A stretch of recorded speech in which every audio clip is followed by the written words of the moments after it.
காலை எக்ஸ்பிரஸ் செய்திகளை தொடர்ந்து பார்க்கலாம்.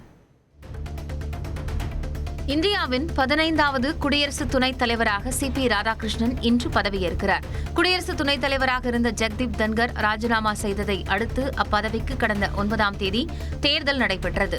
இதில் தமிழரான தேசிய ஜனநாயக கூட்டணியின் வேட்பாளர் சிபி ராதாகிருஷ்ணன் 452 வாக்குகளும், இந்தியா கூட்டணி வேட்பாளரான சுதர்ஷன் ரெட்டி 300 வாக்குகளும் பெற்றனர். தேர்தலில் வெற்றி பெற்ற நிலையில் குடியரசு துணைத் தலைவராக சிபி ராதாகிருஷ்ணன் இன்று பதவியேற்கிறார்.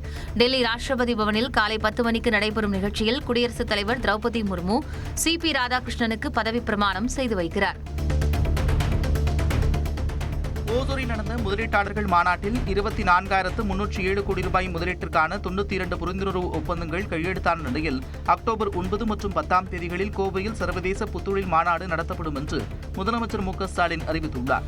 ஓசூரில் TN ரைசிங் என்ற பெயரில் முதலீட்டாளர்கள் மாநாடு நடைபெற்ற நிலையில் அதில் கலந்து கொண்ட முதலமைச்சர் மு.க.ஸ்டாலின் இதனை தெரிவித்தார். தமிழ்நாடு புத்தொழில் மற்றும் புத்தாக்க இயக்கம் அக்டோபர் 9 மற்றும் 10ஆம் தேதிகளில் கோயம்புத்தூரில் ஒரு உலக புத்தொழில் மாநாட்டை நடத்த இருக்கு. தமிழ்நாட்டோட வளர்ச்சியை அந்த மாநாடு உலகுக்கு பறைசாற்றும். ஹோசூர் எல்காட் பூங்காவில் அமைய உள்ள PCB உற்பத்தி நிறுவனத்தின் 2வது அலகுக்கு முதலமைச்சர் மு.க.ஸ்டாலின் அடிக்கல் நாட்டினார். 1100 கோடி ரூபாய் மதிப்பில் இந்தியாவின் மிகப்பெரிய PCB ஆலை ஹோசூரில் அமைய உள்ளது. இதன் மூலம் சுமார் 1200 பேருக்கு வேலைவாய்ப்பு கிடைக்கும் என எதிர்பார்க்கப்படுகிறது. மாண்புமிகு முதலமைச்சர் இப்பொழுது டெல்டாவின் AP06 ஸ்மார்ட் உற்பத்தி பிரிவை திறந்து வைக்கிறார்கள். இது டெல்டாவின் பயணத்தில் ஒரு குறிப்பிடத்தக்க மைல்கல்லாக இருக்கும். Ladies and gentlemen, can I encourage you to please put your hands together for a much bigger round of applause. பணியில் இருக்கும் ஆசிரியர்களுக்கும் டெட் தேர்வு கட்டாயம் என்ற உச்சநீதிமன்ற தீர்ப்பை எதிர்த்து தமிழ்நாடு அரசு சீராய்வு மனு தாக்கல் செய்ய இருப்பதாக அமைச்சர் அன்பில் மகேஷ் தெரிவித்துள்ளார். எங்க டீச்சர்ஸ் இப்ப டெட்டுக்கு தேர்வு எடுத்து போவாங்களா, இல்ல இருக்கிற ஸ்டூடெண்ட்ஸ்க்கு அடுத்த தேர்வுக்கு அவங்க தயார்படுத்துறதுக்கு பள்ளிக்கூடத்துக்கு போவாங்களா அப்படிங்கிற நிலைமை ஒரு குழப்பம் எங்களோட டீச்சர்ஸ் பெட்டர்னிட்டிக்கு வந்துடக்கூடாது அப்படிங்கிறதுக்காக தான் தமிழ்நாட்டு முதலமைச்சர் தீவிர சிந்தனைக்கு பிறகு இன்னைக்கு நாங்கள் ரிவ்யூ போகணுங்கிற முடிவை நம்ம எடுத்துருக்கோம். 2010ஆம் ஆண்டு ஆகஸ்ட் மாதத்திற்கு முன் பணியில் சேர்ந்த ஆசிரியர்களுக்கும் டெட் தேர்வை கட்டாயமாக்குவது கல்வித்துறையின் ஸ்திரத்தன்மைக்கு அச்சுறுத்தல் ஏற்படுத்தும் என்று பள்ளி கல்வித்துறை கவலை தெரிவித்துள்ளது. இந்த நடைமுறை செயல்படுத்தப்பட்டால் பெருமளவிலான ஆசிரியர்கள் கட்டாய ஓய்வு பெற வழிவகுக்கும் என்றும் இதனால் பள்ளிகளில் ஆசிரியர் பற்றாக்குறை ஏற்படும் என்றும் சுட்டிக்காட்டியுள்ளது. எனவே உச்சநீதிமன்றத்தின் தீர்ப்பை எதிர்த்து சீராய்வு மனு தாக்கல் செய்ய உள்ளதாக கூறியுள்ள பள்ளி கல்வித்துறை இந்த விவகாரத்தில் தீவிர கவனம் செலுத்தி நியாயமான முடிவு ஏற்பட வழிவகை செய்யப்படும் என்றும் உறுதிபட தெரிவித்துள்ளது. மக்கள் மத்தியில் செல்வாக்கு இழந்துள்ளதால் தான் திமுக புதிதாக உறுப்பினர்களை சேர்த்து வருவதாக அதிமுக பொதுச் செயலாளர் எடப்பாடி பழனிசாமி விமர்சித்துள்ளார். காங்கேயத்தில் பரப்புரை கூட்டத்தில் பேசிய அவர் முதலமைச்சர் ஸ்டாலினுக்கு விவசாயத்தை பற்றி எதுவும் தெரியாது என்றும் கூறினார். இந்த அரசாங்கத்தில் இருக்கிற முதலமைச்சர் நமக்கு நாமேன்னு ஒரு திட்டம், அதுல ஊரா வந்தார், தூத்துக்குடிக்கு போனார், அங்க போய் பதநீர் குடிச்சார். குடிச்சிட்டு இருக்கும்போது இது இடிக்குது, இதெல்லாம் சக்கரை போட்டாங்களான்னு கேட்டார். இப்படிப்பட்ட முதலமைச்சர் விவசாயத்தை பற்றி என்ன தெரியும்?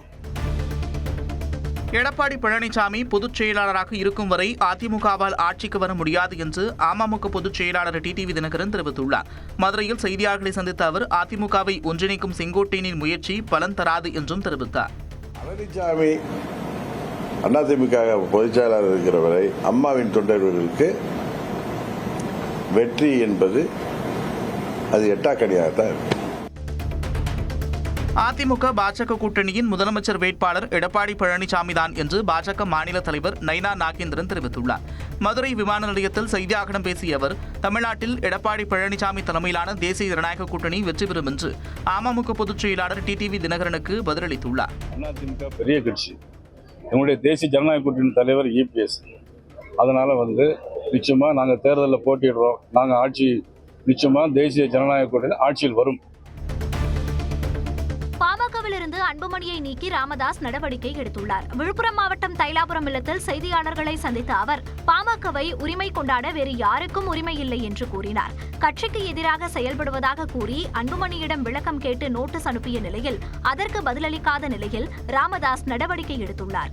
அன்புமணியுடன் தொடர்பு வைத்துக் கொள்ளும் கட்சியினர் மீதும் நடவடிக்கை எடுக்கப்படும் என ராமதாஸ் எச்சரிக்கை விடுத்துள்ளார். அவர்களை பாட்டாளி மக்கள் கட்சியின் செயல் தலைவர் பதவியிலிருந்து நீக்குவது என்று முடிவு செய்து நீக்கப்படுகிறார். பாமகவிலிருந்து அன்புமணி நீக்கப்படுவதாக ராமதாஸ் அறிவித்த சில நிமிடங்களில் பாமக தலைவர் என்ற பெயரிலேயே அன்புமணி அறிக்கை வெளியிட்டுள்ளார். டங்ஸ்டன் உட்பட 30 வகை கனிம சுரங்கங்களை அமைக்க மக்களிடம் கருத்து கேட்க தேவையில்லை என்பது தவறானது என அறிக்கை வெளியிட்ட அன்புமணி அந்த அறிக்கையில் தன்னை பாமக தலைவர் என்றே குறிப்பிட்டிருந்தார். மேலும் கடலூரில் பாமக நிர்வாகிகளுடன் ஆலோசனை நடத்தினார். தன்னிடம் அன்புமணி ராமதாஸ் 40 முறை பேசியதாக சொன்னது ஜமக்காலத்தில் வடிகட்டிய பொய் என பாமக நிறுவனர் ராமதாஸ் விமர்சித்துள்ளார். திண்டிவனம் அடுத்த தைலாபுரம் தோட்டத்தில் செய்தியாளர்களை சந்தித்த ராமதாஸ் தன்னையே உளவு பார்த்தவர் அன்புமணி என்றும் அவர் தனி கட்சி தொடங்கினாலும் அது வளராது என்றும் கூறினார். என்னோடு 40 முறை பேசியிருக்கிறார். சொல்றோம் அது ஒரு பொய், பேசுவதெல்லாம் பொய், உண்மை கிடையாது.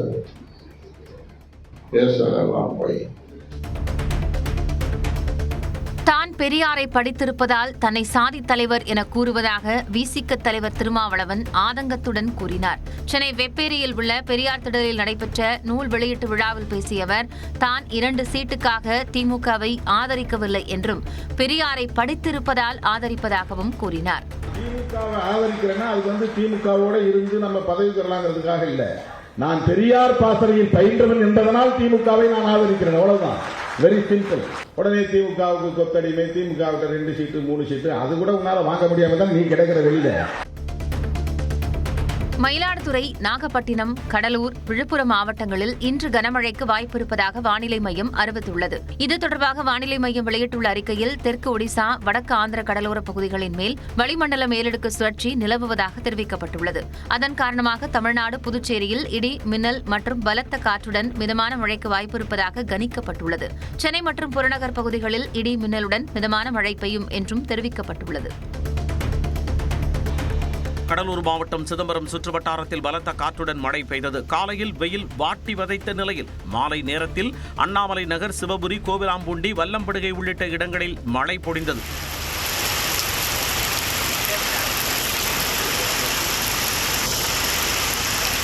மயிலாடுதுறை மாவட்டம் சீர்காழி, கொள்ளிடம், வைத்தீஸ்வரன் கோவில், பூம்புகார் உள்ளிட்ட இடங்களிலும் கனமழை பெய்தது. ஈரோடு மாவட்டம் கோபிச்செட்டிப்பாளையம் சுற்றுவட்டாரத்தில் கனமழை பெய்தது. வெள்ளாளப்பாளையம், குள்ளம்பாளையம், கரட்டூர், புதுப்பாளையம் உள்ளிட்ட இடங்களில் சூறைக்காற்றுடன் மழை பொழிந்தது.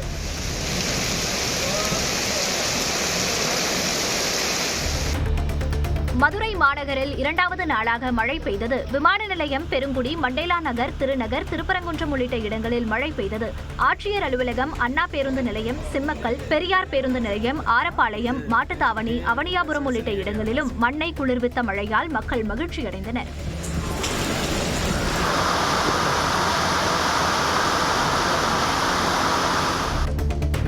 சென்னை திருவொற்றியூரில் ஃபர்தா அணிந்து நகைக்கடைக்குள் புகுந்த பெண் மிளகாய் பொடியை தூவி கத்தி முனையில் நகை பறிக்க முயன்ற சம்பவம் பெரும் பரபரப்பை ஏற்படுத்தியுள்ளது. காலடிப்பேட்டை மார்க்கெட் பகுதியில் உள்ள மஞ்சு ஜுவல்லர்ஸ் நகைக்கடையில் வாடிக்கையாளர் போல நடித்த பெண் மிளகாய் பொடியை தூவி திருட முயன்றிருக்கிறார். கடை உரிமையாளர் மற்றும் ஊழியர்கள் பெண்ணை மடக்கி பிடித்து போலீசாரிடம் ஒப்படைத்தனர். போலீசாரின் விசாரணையில் பிடிபட்டவர் ஜெயசித்ரா என்பதும் கணவருக்கு தெரியாமல் வாங்கிய கடனை அடைக்க கொள்ளையில் ஈடுபட்டதும் தெரியவந்தது.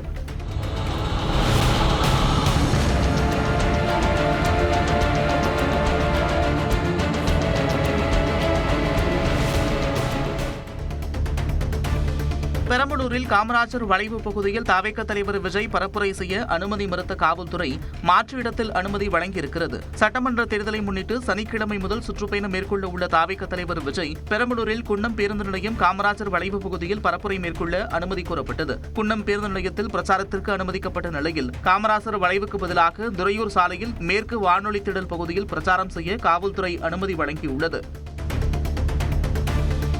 விஜய் வேட்டையாட வரும் சிங்கம் அல்ல, வேடிக்கை காட்ட வரும் சிங்கம் என நாம் தமிழர் கட்சி தலைமை ஒருங்கிணைப்பாளர் சீமான் விமர்சித்துள்ளார். பரமக்குடியில் மறைந்த இமானுவேல் சேகரனுக்கு அஞ்சலி செலுத்திய பின் செய்தியாளர்களை சந்தித்த சீமான், ரோட் ஷோ என கை காட்டி செல்வது மக்கள் சந்திப்பு கிடையாது என்றும், மக்களுக்காக மக்களிடம் நேரடியாக சென்று நிற்பதுதான் மக்கள் சந்திப்பு, அப்படி மக்களை விஜய் சந்திக்கவில்லை என்றும் விமர்சித்தார். மக்களை சந்திக்கிறதுங்கிறது அப்படி ரோட் ஷோவும் கூட்டு ஷோவும் போடுறதில்ல, போகும்போது கை காட்டிட்டு போறது அல்ல. மக்களை சந்திக்கிறதுனா மக்களின் பிரச்சனை இல்ல, மக்களுக்காக போய் மக்களோடு நிக்கிறதா மக்களை சந்திக்கிறது. வேட்டையாட வர சிங்கம் இல்லது, வேடிக்கை காட்ட வர சிங்கம் அது. வாக்குக்கு பணம், பீர் வாங்குவதை மக்கள் நிறுத்தினால்தான் நாடு முன்னேறும் என்று தேமுதிக பொதுச் செயலாளர் பிரேமலதா விஜயகாந்த் தெரிவித்துள்ளார். அறந்தாங்கியில் பரப்புரை கூட்டத்தில் பேசிய அவர், ஊழல் பெருகிவிட்டதாகவும் மக்களுக்கு அடிப்படை தேவைகள் கூட கிடைப்பதில்லை என்றும் குறை கூறினார். மக்கள் திருந்தினாதான் இந்த நாடு மாறும். அதுல மாற்று கருத்து கிடையாது. நீங்க மாறுங்க. யாராவது ஓட்டு காசு கொடுத்தா ஒரு 100 பீரு சோறு கொடுத்தா பின்னாடி ஓடுறீங்க. ஏன் நம்மளுக்கு சம்பாதிக்க தெரியாதா? அவங்க கொடுக்குற 100 ரூபாய் 500 1000 எத்தனை நாளைக்கு வரும்? இன்னைக்கு விற்கிற விலை வச்சு 5 வருஷத்தை நீங்க இழக்கிறீர்கள். இந்தியா மொரீஷியஸ் நட்பு நாடுகளாக மட்டுமின்றி ஒரு குடும்பமாக செயல்படுவதாக பிரதமர் நரேந்திர மோடி தெரிவித்துள்ளார். உத்தரப்பிரதேச மாநிலம் வாரணாசிக்கு சென்ற பிரதமர் நரேந்திர மோடி அங்கு இந்திய சுற்றுப்பயணம் மேற்கொண்டுள்ள மொரீஷியஸ் பிரதமர் நவீன் சந்திர ராம்குலத்தை சந்தித்து பேச்சுவார்த்தை நடத்தினார். தொடர்ந்து இந்தியா மொரீஷியஸ் இடையே வர்த்தகம், கடல்சார் வணிகம் உள்ளிட்ட புரிந்துணர்வு ஒப்பந்தங்கள் கையெழுத்திடப்பட்டன. மேலும் இந்தியா மொரீஷியஸ் இடையே அந்தந்த நாடுகளின் நாணயத்தின் கீழ் வர்த்தகம் செய்யப்படும் என்று அறிவிக்கப்பட்டது. சத்தீஸ்கரில் மத்திய ரிசர்வ் காவல் படையினர் மற்றும் மாநில காவல்துறையினர் இணைந்து நடத்திய தேடுதல் வேட்டையில் 10 நக்சலைட்டுகள் சுட்டுக் கொல்லப்பட்டனர். இதுகுறித்து எக்ஸ் பக்கத்தில் பதிவிட்டுள்ள மத்திய உள்துறை அமைச்சர் அமித்ஷா, பாதுகாப்பு படையினரின் கூட்டு நடவடிக்கைக்கு பாராட்டு தெரிவித்துள்ளார். பிடித்துக் கொடுப்பவர்களுக்கு 1 கோடி ரூபாய் சன்மானம் என அறிவிக்கப்பட்ட மனோஜ் உட்பட 10 பிரபல நக்சல்கள் கொல்லப்பட்டதை உறுதி செய்த அவர், மீதமுள்ள நக்சல்கள் உடனடியாக சரணடைய வேண்டும் என எச்சரிக்கை விடுத்தார். மார்ச் 31ஆம் தேதிக்குள் அனைத்து நக்சல்களும் ஒழிக்கப்படுவார்கள் என்றும் அமித்ஷா நம்பிக்கை தெரிவித்தார். ஜிஎஸ்டி மாற்றம் அமலுக்கு வரும் முன்பே பல்வேறு முன்னணி நிறுவனங்கள் கார்களை சலுகை விலையில் விற்க திட்டமிட்டுள்ளன. ஜிஎஸ்டி வரி குறைப்பு வரும் 22ஆம் தேதி முதல் அமலுக்கு வரும் நிலையில் கார் நிறுவனங்கள் 4000 கோடி ரூபாய் வரை செஸ் வரி செலுத்தி 6 லட்சம் கார்களை கையிருப்பு வைத்துள்ளதாக தெரிகிறது. ஜிஎஸ்டி வரி குறைப்பால் அதிக நஷ்டம் ஏற்பட வாய்ப்புள்ளதாக கூறப்படுகிறது. இதனால் முன்பாகவே 4% வரை சலுகை அளித்து கார்களை விற்க நிறுவனங்கள் திட்டமிட்டுள்ளதாக கூறப்படுகிறது.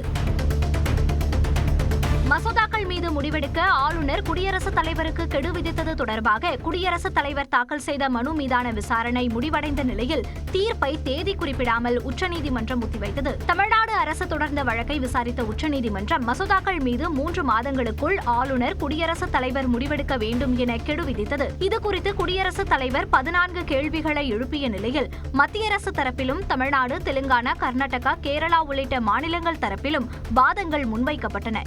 இறுதிக்கட்ட விசாரணை நிறைவடைந்த நிலையில் தீர்ப்பு தேதி குறிப்பிடப்படாமல் ஒத்திவைக்கப்பட்டது. குவாட் உச்சி மாநாட்டில் பங்கேற்க நவம்பர் மாதம் அமெரிக்க அதிபர் டிரம்ப் இந்தியா வரவுள்ளதாக தகவல் வெளியாகியிருக்கிறது. வாஷிங்டனில் செய்தியாளர்களிடம் பேசிய இந்தியாவிற்கான அடுத்த அமெரிக்க தூதராக நியமிக்கப்பட்டுள்ள சர்ஜியோ கோர், குவாட் அமைப்பில் அங்கம் வகிக்கும் நாடுகளின் தலைவர்களை சந்திப்பதில் அதிபர் டிரம்ப் ஆர்வமுடன் இருப்பதாகவும் அவரது பயணம் குறித்து பேச்சுவார்த்தை நடத்தப்பட்டு வருவதாகவும் கூறினார். அத்துடன் அமெரிக்கா, இந்தியா இடையேயான வர்த்தக ஒப்பந்தம் வெகு தொலைவில் இல்லை என்றும் சர்ஜியோ கோர் தெரிவித்தார். நேபாள் நாட்டின் பிரதமர் மற்றும் அதிபர் அடுத்தடுத்து தங்களது பதவியை ராஜினாமா செய்ததைத் தொடர்ந்து இடைக்கால தலைவராக முன்னாள் தலைமை நீதிபதி சுஷிலா கார்கி தேர்வு செய்யப்பட்டார். இதற்கு ஜென்சி இளைஞர்கள் குழுவினர் ஒரு பிரிவினர் ஆதரவளித்த நிலையில் மற்றொரு பிரிவினர் எதிர்ப்பு தெரிவித்தனர். இந்நிலையில் பத்ரகாளி பகுதியில் உள்ள ராணுவ தலைமையகத்தில் இரு பிரிவினரையும் அழைத்து பேச்சுவார்த்தை நடத்தப்பட்டது. அப்போது இளைஞர்கள் மத்தியில் வாக்குவாதம் முற்றி கையெழுப்பாக மாறியது.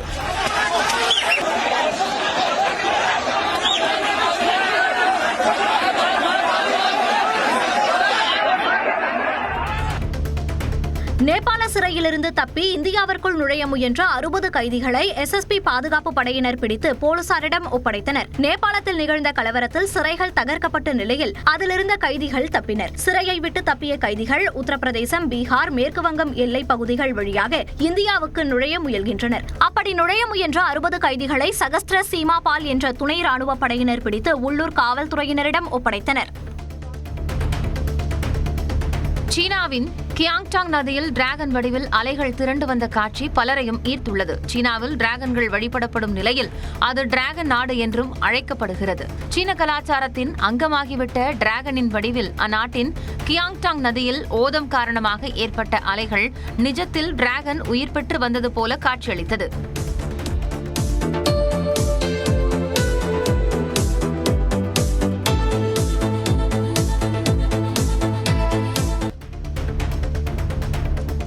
ஆசிய கோப்பை கிரிக்கெட் தொடரின் 3வது ஆட்டத்தில் வங்கதேச அணி 7 விக்கெட் வித்தியாசத்தில் ஹாங்காங்கை வீழ்த்தியது. ஆசிய கோப்பை கிரிக்கெட் தொடரின் 3வது லீக் போட்டி அபுதாபியில் நடைபெற்றது. இதில் வங்கதேசம், ஹாங்காங் அணிகள் மோதின. முதலில் பேட்டிங் செய்த ஹாங்காங் அணி 20 ஓவரில் 7 விக்கெட் இழப்பிற்கு 143 ரன்கள் எடுத்தது. 144 என்ற இலக்கை நோக்கி பேட்டிங் செய்த வங்கதேச அணி 17.4 ஓவரில் 3 விக்கெட்டுகளை இழந்து 7 விக்கெட் வித்தியாசத்தில் வெற்றி பெற்றது. 2 போட்டிகளில் விளையாடி 2லும் தோல்வியடைந்த ஹாங்காங் தொடரிலிருந்தே வெளியேறியது. ஆசிய கோப்பை கிரிக்கெட் தொடரில் இந்தியா பாகிஸ்தான் ஆட்டத்திற்கு தடை விதிக்க உச்சநீதிமன்றம் மறுத்த போதும் அப்போட்டிக்கான டிக்கெட் விற்பனை மந்தமாக உள்ளது. ஆசிய கோப்பை கிரிக்கெட் தொடரில் இந்தியா பாகிஸ்தான் விளையாடும் ஆட்டம் துபாயில் ஞாயிற்றுக்கிழமை நடைபெற உள்ளது. இந்நிலையில் விராட் கோலி, ரோஹித் சர்மா இல்லாததும் 2 டிக்கெட் 2.5 லட்சம் ரூபாய் விற்கப்படுவதுமே டிக்கெட் விற்பனை மந்த நிலைக்கு காரணம் என கூறப்படுகிறது. மகளிர் கிரிக்கெட் வரலாற்றில் முதன்முறையாக உலகக்கோப்பை கிரிக்கெட் தொடருக்கான நடுவர் குழுவில் அனைவரையும் பெண்களாக நியமித்து ஐசிசி உத்தரவிட்டுள்ளது. இந்தியா, இலங்கையில் வரும் 30ஆம் தேதி முதல் உலகக்கோப்பை கிரிக்கெட் போட்டிகள் நடைபெறுகின்றன. இந்நிலையில் மகளிருக்கான ஒருநாள் உலகக்கோப்பையில் பங்கேற்கும் அனைத்து நடுவர்களும் மகளிராக இருப்பார்கள் என ஐசிசி அறிவித்துள்ளது. கிரிக்கெட்டில் பாலின சமத்துவம் இருக்க வேண்டும் என்பதற்காகவே இந்த முடிவு எடுக்கப்பட்டிருப்பதாகவும் கூறப்படுகிறது. காலை எக்ஸ்பிரஸ் செய்திகளை தொடர்ந்து பார்க்கலாம். இடைவேளைக்கு பிறகு சென்னை உயர்நீதிமன்ற நீதிபதி எம் சுந்தரை மணிப்பூர் உயர்நீதிமன்ற தலைமை நீதிபதியாக நியமிக்க கொலிஜியம் பரிந்துரைத்துள்ளது. சென்னை உயர்நீதிமன்றத்தின் 2வது மூத்த நீதிபதியாக பணியாற்றி வருபவர் நீதிபதி எம் சுந்தர். இவர் சென்னை சட்டக்கல்லூரியில் சட்டம் பயின்று கடந்த 1989ஆம் ஆண்டு வழக்கறிஞராக பதிவு செய்து உரிமையியல் தொடர்பான வழக்குகளில் திறம்பட பணியாற்றியவர்.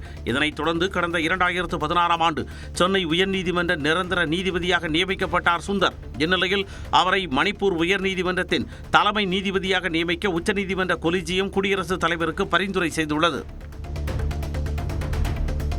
தியாகி இமானுவேல் சேகரனின் 68வது நினைவு நாளையொட்டி அவரது நினைவிடத்தில் அரசியல் கட்சி தலைவர்கள் மரியாதை செலுத்தினர். ராமநாதபுரம் மாவட்டம் பரமக்குடியில் அமைந்துள்ள நினைவிடத்தில் தமிழ்நாடு அரசு சார்பில் துணை முதலமைச்சர் உதயநிதி ஸ்டாலின், அமைச்சர்கள் மூர்த்தி, பெரிய கருப்பன், தங்கம் தென்னரசு உள்ளிட்டோர் மரியாதை செலுத்தினர்.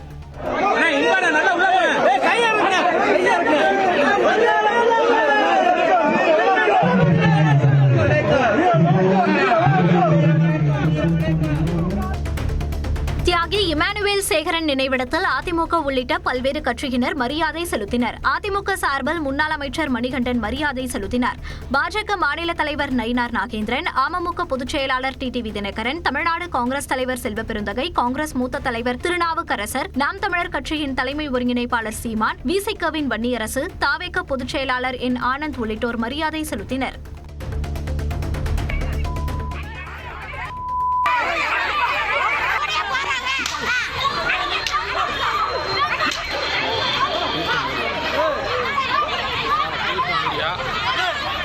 விருதுநகர் மாவட்டம் ராஜபாளையத்தில் இருதரப்பு மோதலை தடுக்கச் சென்றபோது ஏற்பட்ட தகராறில் பொதுமக்களை காவல் ஆய்வாளர் கொடூரமாக தாக்கிய காட்சிகள்தான் இவை.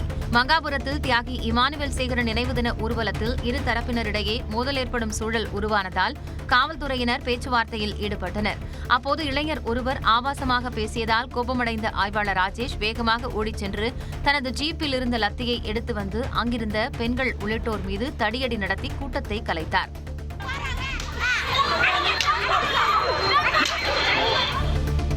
தியாகி இமானுவேல் சேகரன் நினைவு தினத்தை ஒட்டி சென்னை பனையூரில் உள்ள தாவேக அலுவலகத்தில் வைக்கப்பட்டிருந்த அவரது படத்திற்கு அக்கட்சியின் தலைவர் விஜய் மாலை அணிவித்து மரியாதை செலுத்தினார். இதனை தனது எக்ஸ் பக்கத்தில் பதிவிட்டுள்ள அவர், சமூகத்தில் ஏற்றத்தாழ்வுகளுக்கு எதிராக உரிமை குரல் எழுப்பியவர் இமானுவேல் சேகரன் என்று புகழாரம் சூட்டியுள்ளார். அவரின் உரிமை போராட்டங்களும் தியாகமும் போற்றுதலுக்குரியவை என்றும் விஜய் குறிப்பிட்டுள்ளார். பரமக்குடியில் இமானுவேல் சேகரன் நினைவு தினத்தையொட்டி அஞ்சலி செலுத்த சென்ற இளைஞர்கள் அட்டகாசத்தில் ஈடுபட்டது முகசுழிப்பை ஏற்படுத்தியது.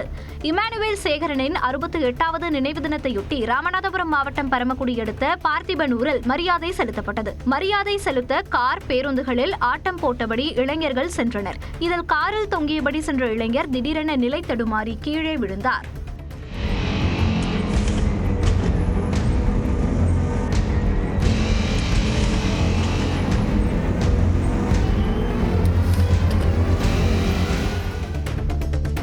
தமிழ்நாட்டின் பொறுப்பு டிஜிபியாக வெங்கட்ராமன் நியமிக்கப்பட்டதை எதிர்த்து தாக்கல் செய்யப்பட்ட மனுவை தள்ளுபடி செய்து சென்னை உயர்நீதிமன்றம் உத்தரவிட்டது. தேர்தல் சூழலில் டிஜிபி வெங்கட்ராமன் நியமிக்கப்பட்டதை ரத்து செய்யக்கோரி வழக்கறிஞர் வரதராஜ் என்பவர் வழக்கு தொடர்ந்தார். வழக்கு விசாரணைக்கு வந்த நிலையில் இதேபோன்ற வழக்கில் ஏற்கனவே உச்சநீதிமன்றம் வழங்கிய தீர்ப்பின் நகலை தமிழ்நாடு அரசு சார்பில் தாக்கல் செய்யப்பட்டது. அதனை பதிவு செய்து கொண்ட நீதிபதிகள் வழக்கை தள்ளுபடி செய்து உத்தரவிட்டனர்.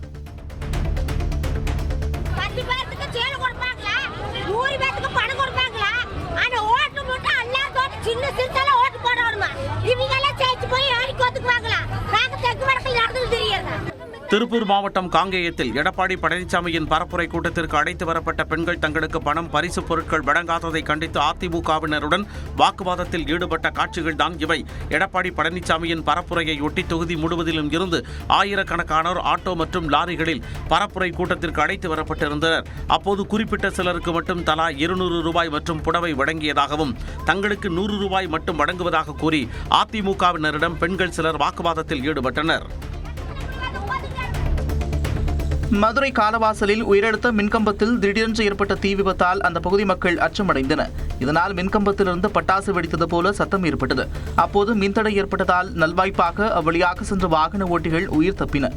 விபத்து ஏற்பட்ட மின்கம்பத்தை மின்வாரிய அதிகாரிகள் ஆய்வு செய்தனர்.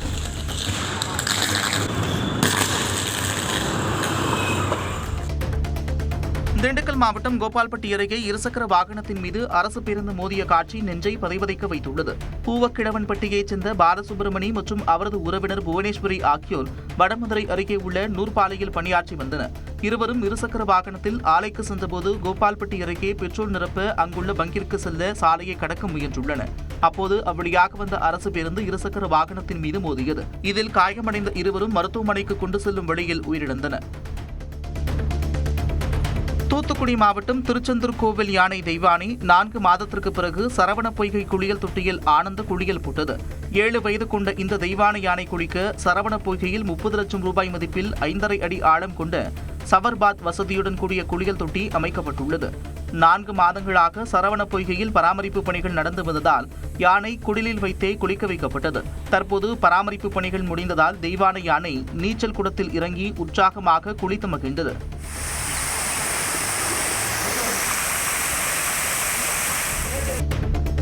திண்டுக்கல் மாவட்டம் நத்தம் சானார்பட்டி அருகே அரசு பேருந்தை சிறைப்பிடித்து பொதுமக்கள் சாலை மறியலில் ஈடுபட்டனர். வீரச்சின்னம்பட்டிக்கு தினமும் காலை 9 மணிக்கு வரவேண்டிய அரசு பேருந்து கடந்த சில நாட்களாக கால தாமதமாக வருவதாகவும் இதனால் பள்ளி கல்லூரிக்கு செல்லும் மாணவர்கள் அவதிக்குள்ளாவதாகவும் மக்கள் குற்றம் சாட்டுகின்றனர். இதுகுறித்து பணிமனை அலுவலரிடம் பலமுறை புகார் அளித்தும் நடவடிக்கை எதுவும் எடுக்கப்படாததால் தாமதமாக வந்த அரசு பேருந்தை சிறைப்பிடித்து மக்கள் போராட்டத்தில் ஈடுபட்டனர். டெல்டா மாவட்டங்களில் பலத்த மழை பெய்ததால் விவசாயிகள் மகிழ்ச்சி அடைந்தனர். திருவாரூர் மாவட்டத்தில் நன்னிலம், ஆண்டிப்பந்தல், குடவாசல், வலங்கைமான், சேந்தமங்கலம் உள்ளிட்ட பகுதிகளில் 2 மணி நேரத்திற்கு மேலாக பலத்த காற்றுடன் மழை பெய்தது. தஞ்சாவூர் மாவட்டத்தில் திருவையாறு, திருக்காட்டுப்பள்ளி, கும்பகோணம், அம்மாப்பேட்டை, திருவிடைமருதூர் உட்பட மாவட்டம் முழுவதும் 1 மணி நேரத்திற்கு மேலாக கனமழை கொட்டி தீர்த்தது. நாகை மாவட்டத்தில் குறுக்கத்தி, கீழ்வேளூர், தேவூர், வலிவலம், திருக்குவடை, கீழையூர் உள்ளிட்ட பகுதிகளில் இடி மின்னலுடன் கனமழை கொட்டி தீர்த்தது.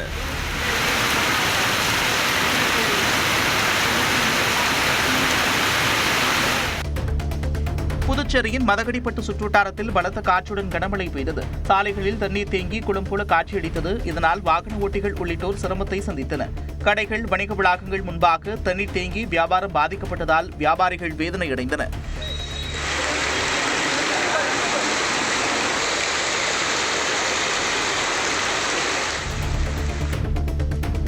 கொடைக்கானல் மற்றும் அதன் சுற்றுவட்டார பகுதிகளில் 1 மணி நேரத்திற்கு மேலாக கனமழை பெய்ததால் நட்சத்திர ஏரியில் படகு சவாரி தற்காலிகமாக நிறுத்தப்பட்டது. ஏரிச்சாலை, கலையரங்கம், அப்சர்வேட்டரி, அனந்தகிரி, மூஞ்சிக்கல், உகார்த்தே நகர், ஸ்ரீனிவாசபுரம் உள்ளிட்ட நகரின் பல்வேறு இடங்களில் கனமழை பெய்தது. பெருமாள் மலை, பண்ணைக்காடு, தாண்டிக்குடி உள்ளிட்ட பல்வேறு மலை கிராமங்களில் மழை தொடர்ந்து பெய்தது. இதனால் சாலைகளில் தண்ணீர் பெருக்கெடுத்து ஓடியது.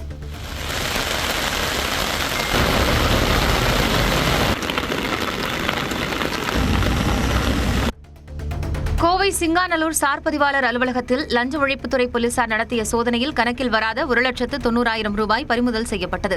சிங்காநல்லூர் சார் பதிவாளர் அலுவலகத்தில் பத்திரப்பதிவு உள்ளிட்ட பணிகளுக்கு அதிக அளவில் லஞ்சம் வாங்குவதாக புகார் வந்ததை அடுத்து லஞ்ச ஒழிப்பு போலீசார் சோதனை நடத்தினர். அப்போது சார் பதிவாளர் அறையில் இருந்து கணக்கில் வராத 1,30,000 ரூபாயும், அலுவலக வளாகத்தில் இருந்த இடைத்தரகர் ரமேஷ் என்பவரிடம் 60,000 ரூபாயையும் போலீசார் பறிமுதல் செய்தனர். தன் மீது புகார் அளித்த திருநங்கையை சகோதரியாகவே கருதியதாக சின்னத்திரை நடிகர் நாஞ்சில் விஜயன் விளக்கமளித்துள்ளார். தனியார் தொலைக்காட்சியில் சின்னத்திரை நடிகராக வலம் வரும் நாஞ்சில் விஜயன் தன்னை திருமணம் செய்து கொள்வதாக கூறி ஏமாற்றிவிட்டதாக திருநங்கை ஒருவர் புகார் அளித்துள்ளார். இந்நிலையில் இதுகுறித்து தனது மனைவியுடன் வீடியோ வெளியிட்டு விளக்கமளித்துள்ள நாஞ்சில் விஜயன் திருநங்கையின் அடுக்கடுக்கான புகார்களை மறுத்துள்ளார். இந்த மாதிரி உண்மையிலே தப்பு இருந்தா இவங்களால ஆதாரம் இருக்கும். எந்த ஆதாரம் இல்லாம முழுக்க இது பப்ளிசிட்டிக்காக பண்ணக்கூடிய ஒரு ஃபைட் மட்டும்தான். திருவண்ணாமலை அண்ணாமலையார் கோவிலில் பிரபல திரைப்பட நடிகை நிரோஷா வழிபாடு நடத்தினார். அக்னி நட்சத்திரம், செந்தூர பூவே, சூரசம்ஹாரம் உள்ளிட்ட திரைப்படங்களில் நடித்த பிரபல திரைப்பட நடிகை நிரோஷா அண்ணாமலையார் கோவிலுக்கு வந்து முதலில் சம்பந்த விநாயகரை வழிபட்டார். தொடர்ந்து அண்ணாமலையார் உண்ணாமலை அம்மனை வழிபட்ட அவருக்கு கோயில் நிர்வாகம் சார்பில் மாலை அணிவித்து பிரசாதங்கள் வழங்கப்பட்டன. மத்திய அமைச்சர் அமித்ஷாவை சந்தித்து பேசியதாக அதிமுக முன்னாள் அமைச்சர் செங்கோட்டையன் கூறுவதை ஏற்றுக்கொள்ள முடியாது என்று நடிகையும் பாஜக நிர்வாகியுமான கஸ்தூரி தெரிவித்தார். சென்னையை அடுத்த தாம்பரத்தில் செய்தியாளர்களிடம் பேசிய அவர் தேசிய ஜனநாயக கூட்டணியில் விஜய் இணைய வேண்டும் என்றும் விருப்பம் தெரிவித்தார். அதிகாரப்பூர்வமாக அமித்ஷா அவர்களுடைய அலுவலகத்திலிருந்து யாரையும் சந்திச்சதா எங்களுக்கு தகவல் வரல. செங்கோட்டையன் அவர்கள் சொல்றாருங்க, அவர் யார சந்திச்சாரு அப்படிங்கறத அவர் சொல்லக்கூடாது. சந்தித்தவர்கள் என்ன, அதுக்கு அடுத்த முன்னேற்றம் என்னன்னு அவர் சொல்லணும். குஜராத் ஆளுநர் ஆச்சாரியா தேவ்ரத்துக்கு மகாராஷ்டிரா ஆளுநராக கூடுதல் பொறுப்பு வழங்கப்பட்டுள்ளது. மகாராஷ்டிரா ஆளுநராக இருந்த CP ராதாகிருஷ்ணன் குடியரசு துணைத் தலைவராக தேர்ந்தெடுக்கப்பட்டார். இதையடுத்து குஜராத் ஆளுநராக உள்ள ஆச்சாரியா தேவ்ரத் மகாராஷ்டிரா ஆளுநர் பொறுப்பையும் கூடுதலாக கவனிப்பார் என குடியரசுத் தலைவர் மாளிகை அறிவித்துள்ளது. நேபாளத்திற்குள் நுழைய முடியாமல் மேற்குவங்க எல்லையில் லாரிகள் அணிவகுத்து நிற்கின்றன. நேபாளத்தில் நிலவும் ஸ்திரத்தன்மையற்ற சூழல் காரணமாக இந்தியாவுடனான அதன் எல்லை மூடப்பட்டது. இதனையடுத்து அந்நாட்டுக்கு சரக்கு ஏற்றிச் சென்ற லாரிகள் டார்ஜிலிங்கில் உள்ள நேபாள எல்லையில் அணிவகுத்து நிற்கின்றன.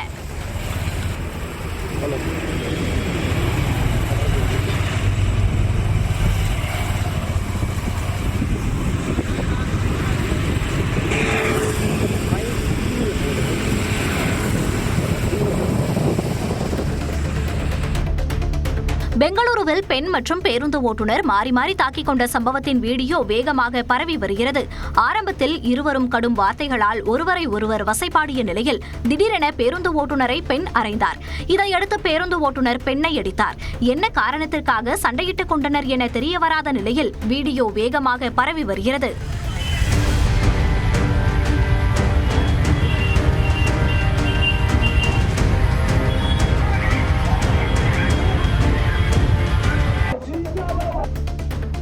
உடல்நலக்குறைவால் காலமான தனது சம்பந்தி வேதமூர்த்தியின் உடலுக்கு முதலமைச்சர் மு.க.ஸ்டாலின் நேரில் அஞ்சலி செலுத்தினார். சென்னை கொட்டிவாக்கம் AGS காலனியில் உள்ள இல்லத்தில் வைக்கப்பட்டிருந்த வேதமூர்த்தியின் உடலுக்கு மாலை அணிவித்து அஞ்சலி செலுத்திய முதலமைச்சர் அவரது குடும்பத்தினருக்கு ஆறுதல் கூறினார்.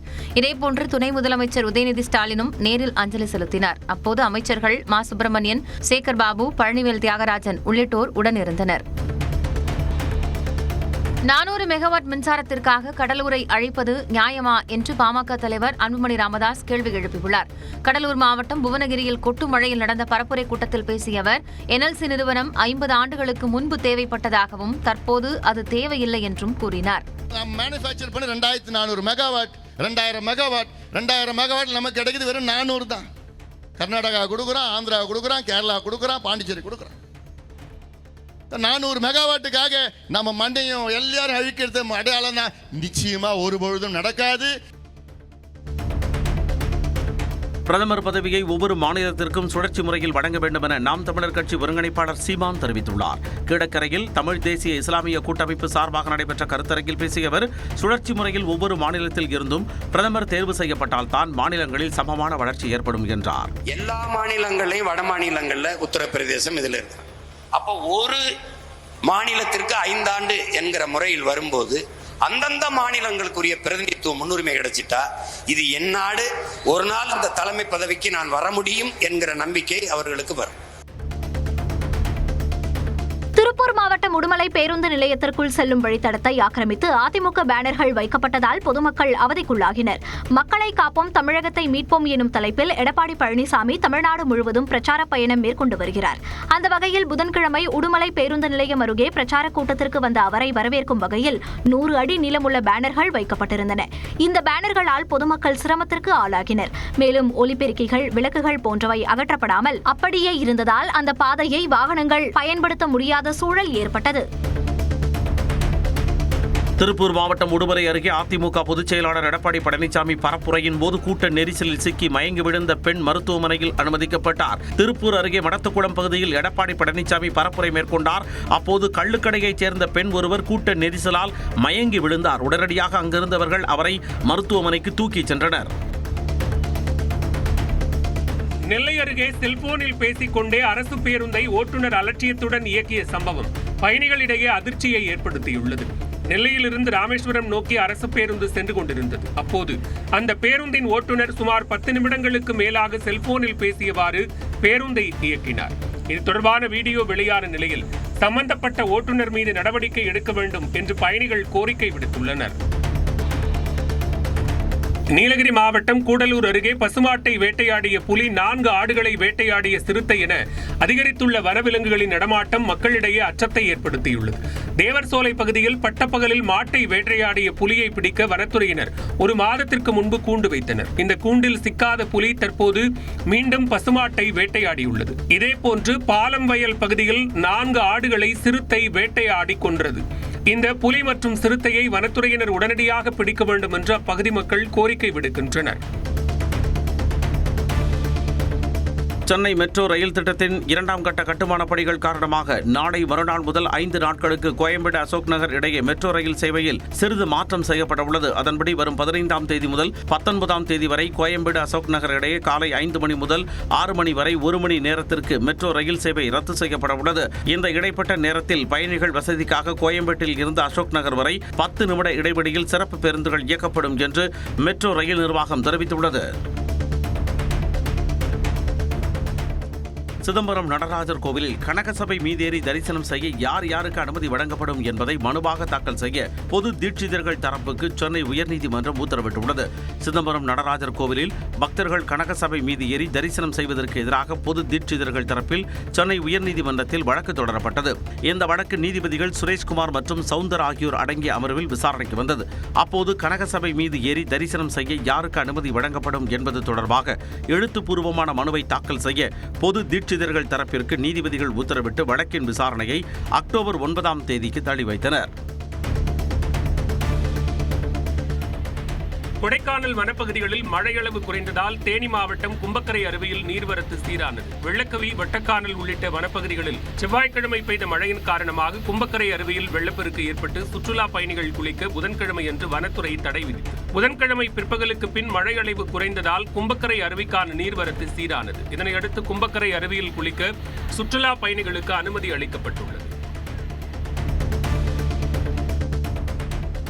திருப்பத்தூர் மாவட்டம் வாணியம்பாடி அருகே தொடர் மழை காரணமாக பாலாற்றில் நீர்வரத்து அதிகரித்துள்ளது. பொதுமக்கள் மற்றும் விவசாயிகளிடையே மகிழ்ச்சியை ஏற்படுத்தியிருக்கிறது.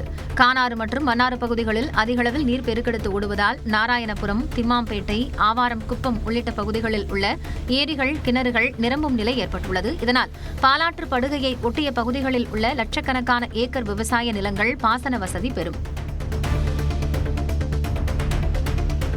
கிருஷ்ணகிரி மாவட்டம் முழுவதும் கடந்த 3 நாட்களாக பெய்து வரும் கனமழையின் காரணமாக கேஆர்பி அணைக்கான நீர்வரத்து 993 கன அடியில் இருந்து 2195 கன அடியாக அதிகரித்துள்ளது. அணையின் நீர்மட்டம் 52 அடியில் இருந்து 50.55 அடியை எட்டியுள்ளது. இதனால் அணையின் பாதுகாப்பு கருதி அணைக்கு வரும் 2195 கன அடி நீரும் அப்படியே தென்பெண்ணை ஆற்றில் திறந்துவிடப்படுகிறது. இதனால் கரையோர மக்கள் பாதுகாப்பாக இருக்கவும் ஆற்றில் யாரும் குளிக்கவோ கடக்கவோ வேண்டாம் என்றும் அறிவுறுத்தப்பட்டுள்ளது. திருச்சி மாவட்டம் கஞ்சநாயக்கன்பட்டியில் முப்பெரும் தேவியர் கோவிலில் குடமுழுக்கு விழா கோலாகலமாக நடைபெற்றது. யாகசாலையில் வைக்கப்பட்ட புனித நீர் கோபுர கலசங்களில் ஊற்றப்பட்டு சிறப்பு பூஜை நடைபெற்றது. ஆயிரக்கணக்கான பக்தர்கள் கலந்து கொண்டு சாமி தரிசனம் செய்தனர்.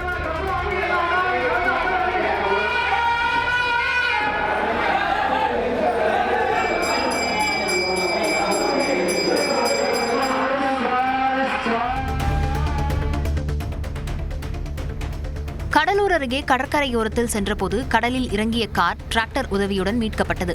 சென்னையை சேர்ந்த 3 ஆண்களும் 2 பெண்களும் காரில் சொத்திக்குப்பம் அருகே கடற்கரையோரத்தில் பயணம் செய்துள்ளனர். கார் 4 வீல் டிரைவ் என்பதால் மணல் பரப்பில் ஓட்டி பரிசோதனை செய்ய நினைத்த அவர்கள் ஒரு கட்டத்தில் கடலில் இறக்கியுள்ளனர். அப்போது மணலில் கார் சிக்கிக்கொண்ட நிலையில் 5 பேரையும் மீனவர்கள் பாதுகாப்பாக மீட்டனர். பின்னர் டிராக்டர் மூலம் கார் பாதுகாப்பாக மீட்கப்பட்டது.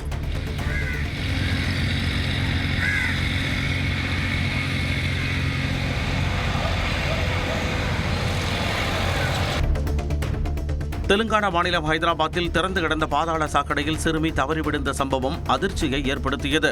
யாக்குபுத்ரா பகுதியில் பெண் ஒருவர் தனது 2 மகள்களை பள்ளிக்கு அழைத்துச் சென்றார். அப்போது அங்கு திறந்திருந்த பாதாள சாக்கடையில் எதிர்பாராத விதமாக அவரது மகள் தவறி விழுந்தார். இதை கண்டு பதறிய அவரது தாயார் உடனடியாக அவரது மகளை காப்பாற்றினார்.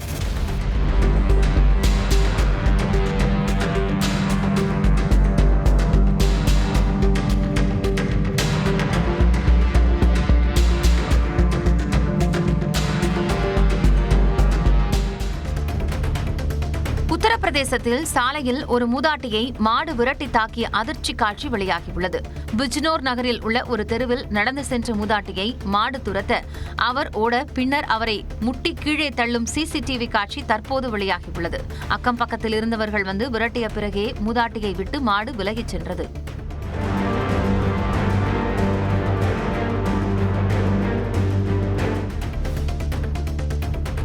டீசலுடன் எத்தனாலை கலக்கும் திட்டம் தோல்வியடைந்ததால் ஐசோபியூட்டனாலை பயன்படுத்த முடிவு செய்துள்ளதாக மத்திய அமைச்சர் நிதின் கட்கரி தெரிவித்துள்ளார்.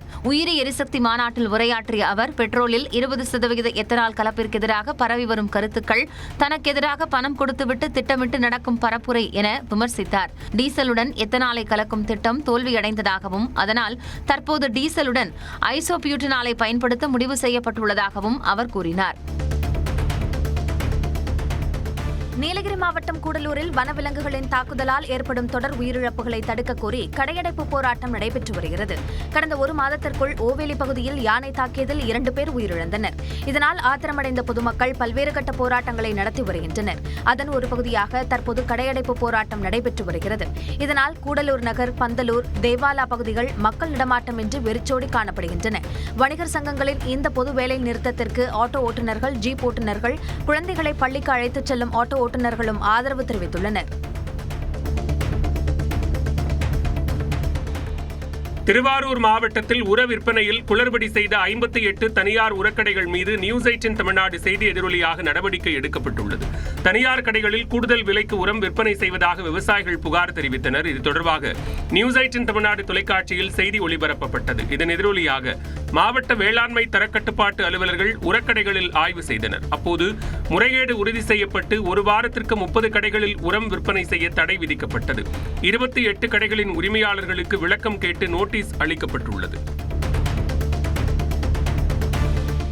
காஞ்சிபுரம் மாவட்டம் ஆர்ப்பாக்கம் அருகே லிப்ட் கேட்டு இருசக்கர வாகனத்தில் பயணித்த ஊர்காவல் படை வீரர் சாலை விபத்தில் சிக்கி உயிரிழந்தது சோகத்தை ஏற்படுத்தியுள்ளது. களக்காட்டூரைச் சேர்ந்த வெங்கடேசன் புதன்கிழமை இரவு ரோந்து பணிக்கு சென்றுவிட்டு அதிகாலை 4 மணிக்கு இருசக்கர வாகனத்தில் வந்த விஜய் என்பவரிடம் லிப்ட் கேட்டு காவல் நிலையம் திரும்பினார். அப்போது ஆர்ப்பாக்கம் ஏரிக்கரை அருகே எதிரே கட்டுப்பாட்டை இழந்த மினி சரக்கு வாகனம் இவர்களின் இருசக்கர வாகனம் மீது மோதியது. இதில் வெங்கடேசன் உயிரிழந்தார். விஜய் பலத்த காயமடைந்தார். வேலூர் மாவட்டம் கேவிக்குப்பம் அருகே செம்மரம் கடத்தி வந்த கார் இருசக்கர வாகனத்தின் மீது மோதிவிட்டு நிற்காமல் சென்ற நிலையில் பொதுமக்கள் விரட்டி பிடித்தனர். அர்ஜுனாபுரம் பகுதியில் அதிவேகமாக சென்ற டெல்லி பதிவெண் கொண்ட கார் மோதி இருசக்கர வாகனத்தில் சென்ற 70 வயது முதியவர் மணி உயிரிழந்தார். இந்த விபத்துக்கு காரணமான கார் நிற்காமல் சென்ற நிலையில் பொதுமக்கள் துரத்தி சென்றனர். ஒரு கட்டத்தில் காரை விட்டுவிட்டு அதில் பயணித்த ஒருவர் தப்பியோடிய நிலையில் காருக்குள் 500 கிலோ எடை கொண்ட 23 துண்டு செம்மரக்கட்டைகள் இருப்பது தெரிய வந்தது. பின்னர் அங்கு வந்த காவல்துறை அவற்றை பறிமுதல் செய்து விசாரணை நடத்தி வருகின்றனர். கன்னியாகுமரி மாவட்டத்தில் பிரசித்தி பெற்ற மண்டைக்காடு பகவதியம்மன் கோவிலில் பெண்கள் பொங்கலிட்டு வழிபாடு நடத்தினர். ஆவணி அஸ்வதியை ஒட்டி இந்த கோவிலுக்கு மாவட்டத்தின் பல்வேறு பகுதிகளில் இருந்தும் பெண்கள் வந்திருந்தனர். கோவில் முன்பாக பெண்கள் பொங்கலிட்டு வழிபாடு நடத்தினர்.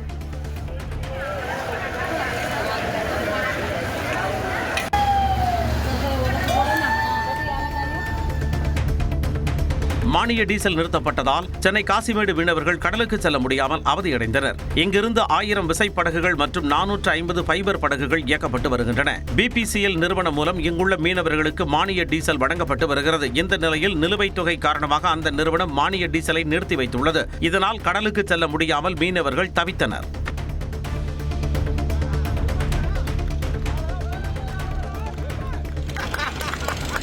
பாமகவிற்குள் நிலவும் பரபரப்பிற்கு மத்தியில் தூண்டில் போட்டு அன்புமணி ராமதாஸ் மீன்பிடித்த காட்சியே இது.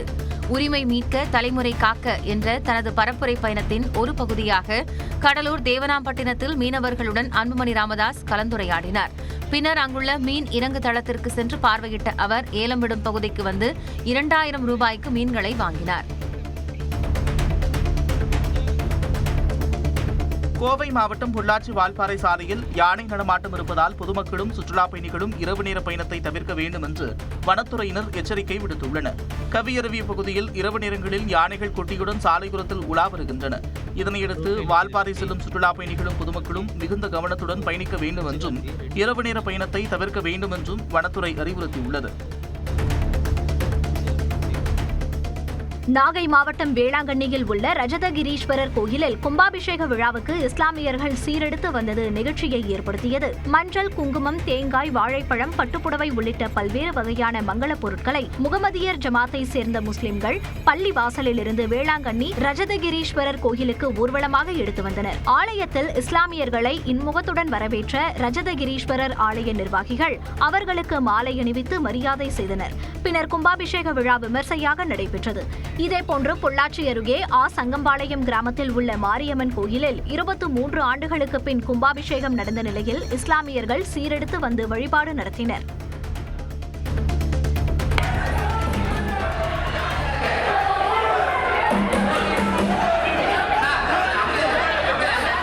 சிவகாசி மாநகராட்சி கூட்டத்தில் மேஜையை தள்ளிவிட்டு தகராறில் ஈடுபட்ட மாமன்ற உறுப்பினர்கள் மீது பெண்கள் வன்கொடுமை தடுப்புச் சட்டத்தின் கீழ் வழக்கு பதிவு செய்யப்பட்டுள்ளது. கடந்த மார்ச் 18ஆம் தேதி சிவகாசி மாநகராட்சி கூட்டத்தில் மேஜையை தள்ளிவிட்டு தகராறு செய்ததாக திமுக கவுன்சிலர்கள் சரவணகுமார், ஜெயினுலாபுதீன், மதிமுக கவுன்சிலர் ராஜேஷ் ஆகியோர் மீது புகார் அளிக்கப்பட்டது. திமுக மாமன்ற உறுப்பினர் ஸ்ரீனிகா அளித்த இந்த புகாரின் பேரில் 6 மாதத்திற்கு பின்னர் சிவகாசி டவுன் போலீசார் 3 பிரிவுகளின் கீழ் வழக்கு பதிவு செய்துள்ளனர். மாமன்ற கூட்டத்தில் தீர்மானங்களை நிறைவேற்ற விடாமல் தகராறில் ஈடுபடுவதாக ஜெயினுலாபுதீன் அளித்த புகாரின் பேரில் பெண் கவுன்சிலர் ஸ்ரீனிகா மீதும் போலீசார் வழக்கு பதிவு செய்துள்ளனர்.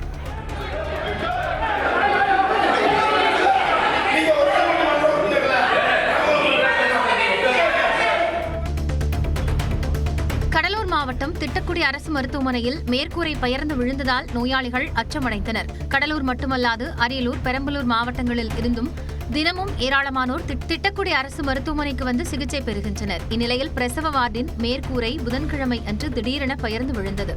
இது பொதுமக்கள் மற்றும் நோயாளிகளிடையே பெரும் அச்சத்தை ஏற்படுத்தியுள்ளது. பெங்களூருவின் சிவாஜி நகர் மெட்ரோ ரயில் நிலையத்தின் பெயரை புனித மேரி ரயில் நிலையம் என மாற்றும் கர்நாடக அரசின் முடிவிற்கு மகாராஷ்டிர முதலமைச்சர் ஃபட்னவிஸ் கண்டனம் தெரிவித்துள்ளார். மும்பையில் செய்தியாளர்களை சந்தித்த அவர், சிவாஜி நகர் மெட்ரோ ரயில் நிலையத்தின் பெயரை மாற்றுவது மாமன்னர் சத்ரபதி சிவாஜியை அவமதிக்கும் செயல் என்றும் கர்நாடக அரசு இந்த முடிவை கைவிட வேண்டும் என்றும் கூறியுள்ளார். கர்நாடக முதலமைச்சர் சித்தராமையாவிற்கு கடவுள் நல்ல புத்தியை கொடுக்க வேண்டும் என்றும் மகாராஷ்டிர முதலமைச்சர் தேவேந்திர ஃபட்னவிஸ் தெரிவித்துள்ளார்.